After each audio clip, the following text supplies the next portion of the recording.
Grandmaster Valentin Dragnev, playing as white, versus Grandmaster Magnus Carlsen, playing as black. Fide Olympiad 2024, Round 7. Magnus Carlsen understands the dynamics and how they interact with material on the chessboard very well. In this game, he shows his class. His opponent is the strong GM from Austria, Valentin Dragnev, and Carslen showcases his brilliance. We're going to take a look at a positional exchange sacrifice by none other than Magnus Carlsen. Here, he's playing black versus the young and talented player from Austria, Valentin Dragnev. The last move of the game has been bishop g3, hitting up the rook on e5. But did Magnus move the rook, or did he see something better? Well, he did see something better as he went for the counterattack. The move c5, hitting the queen and the b4 pawn at once.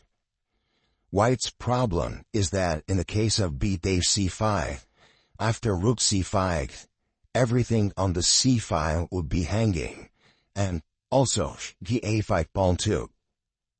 Which means that b-Dave c5 is not an option, and the white is forced to retreat the queen. He continued the game with queen d1, and Magnus offered an exchange sacrifice after picking up the pawn c takes b4. His idea is that after all the traits, in this position the white pawns on a5 and c2 are rather weak. The white pieces are pretty passive with the rooks stuck to the defending pawns. Then black even has the bishop pair, the active pieces, and it is probably enough.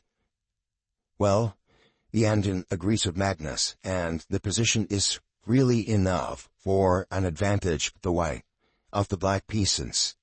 So the game continued with 95. White is trying to at least gain a pass pawn after 95 ed5.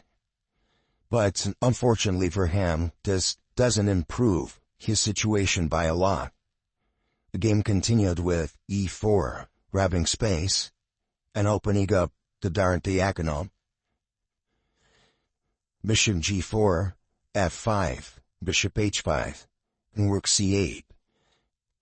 So here, what is White supposed to do? Should he protect the c2 pawn? I mean, he probably should, but in practice, it's not as easy to do so. Because if he tries to protect it with a rook from a1, let's say with the c1, he would drop another pawn. He would draw the pawn on a5.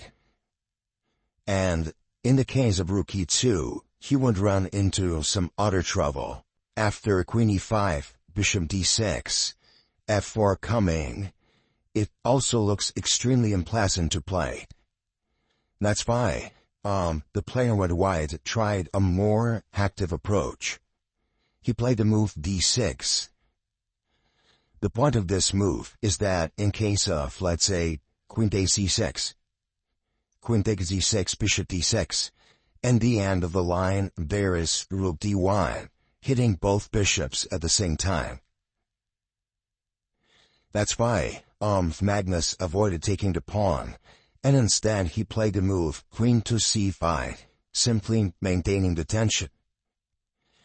The game went on with c3, the original try for whites to include the queen, because in the case of b-Dave c3, which happened in the game, white is able to garner some counterplay after queen b3 check, and queen takes d7. Well, it is still black who is fighting for the win, but maybe in the future, white will be able to pick a pawn or create trouble with his d6 and a5 pawns.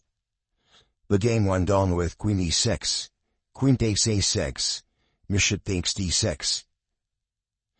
And here the player with white played a move queen to a7. The problem was that if he just kept things as they are, he would run into a discovered attack with bishop h2, which would pick up the queen. So In the game, we saw queen a7, c2, a6, bishop f4.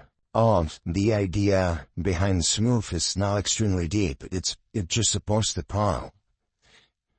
Queen b7, rook b8, queen a7. And here it turns out that the white queen on a7 has very limited scope of action. It doesn't have a square to go to. Third, all taken away. And it's also blocking the route of the a pawn, which, well, you would want to avoid that ideally. So the game went on with queen d6, bishop e2, bishop b6. Black is simply improving his pieces, because if the white pawn from a6 cannot advance, black is in full control of the situation, because white has zero counterplay.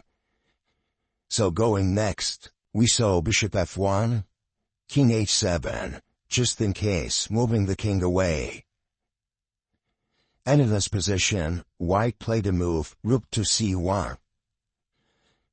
This is clearly desperation, but even if he didn't decide to proactively keep the exchange, bishop d2 would be coming on the next move, with the threat of taking on e1 and playing rook b1. So, seeing all this, he decided to do it himself. So he played rook to c1, takes, rook b1, and queen e3. White finally managed to get the queen out of the way, and is threatening to impose a pawn at a7, a8. The problem is, this is all a bit too late. Black is simply faster. The game went all the way with queen to d1, absolutely breaking through white's defenses. So here, after a7, black simply took on c1 when white resigned again. In the case of any e8, it would be a matter of moves to finish the game after queen f1 and queen c1 queen. But even if white instead took on c1 after rook takes a8, there is this important resource with rook f1 check, and again promoting the queen. Well done, Magnus. That was a fantastic victory, which also brought Team Norway another team win. Thank you for watching the video. Please like, share, and subscribe.